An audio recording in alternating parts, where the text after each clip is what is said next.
Kirby's Deadland by some ordinary gamer or the unknown writer of the story. One day, in September of 2012, my parents were at work and I was home alone. I decided to take out an old game, Kirby's Return to Dreamland.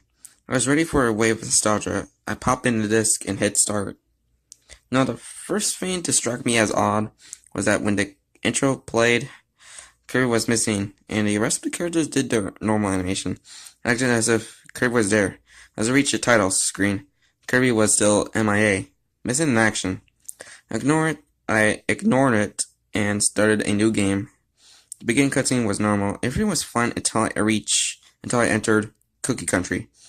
As I entered the first level, the enemies looked sad, and I swear that they had tears in their eyes as they died. It only got worse from there. The enemies started looking sad and had fresh scars that bled realistic blood. As I got to the boss, I chose the fire copy ability. The color was a crimson red. As I climbed down the ladder, I screamed at what I saw. Fuzzy woods had glowing red eyes, with blood pouring out the eyes and mouth. Pieces of a bark were torn off and the leaves were stained with blood. A text box appeared and in red oozing letters it read, "You did this to me. We finish here." I was shocked at the evil little smile on the cute pink marshmallow's face as I did a fire attack on the tree. There's the bark and it was burnt to ashes. The smooth surface was tainted with blood. He shook the leaves and those spike enemies fell out, splattered with blood. They looked determined to kill Kirby. As I defeated Wispy, he fell over and his roots torn out of the ground with blood to follow. Kirby did his happy dance to no music. The same repeated for the rest of the areas, especially the morbid-looking bosses, but Landia was the worst. Its eyes were black sockets, with tears streaming from them. Blood stained its whole body. "Kirby, I shall not let you." "Let him do what?" As I entered the second phase of the battle, I heard a roar from the speakers.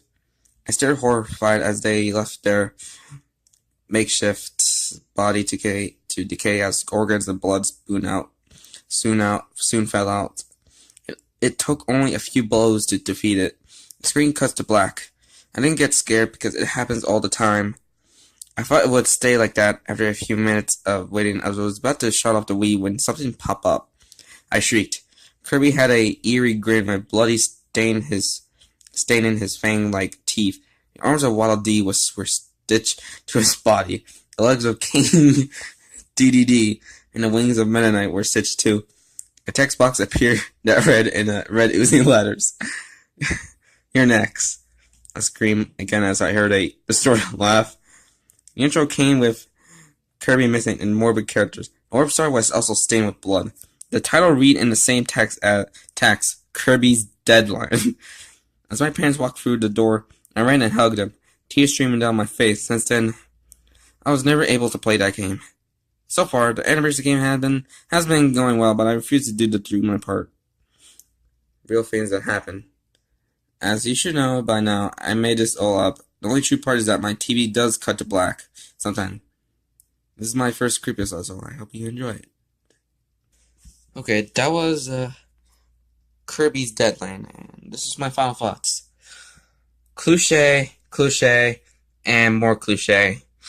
Yeah, like the players need to have a nostalgic feeling to play a game. Then something went wrong, and realistic blood, and the whole your next thing. Yeah, yep. It's just cliche.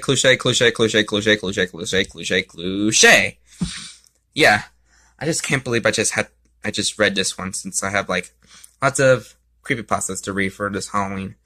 So the next creepypasta reading, it's gonna be coming out next week, or possibly Friday if I had time for it, which is gonna be a Crash Bandicoot creepypasta, which is Crash Bandicoot Nightmare.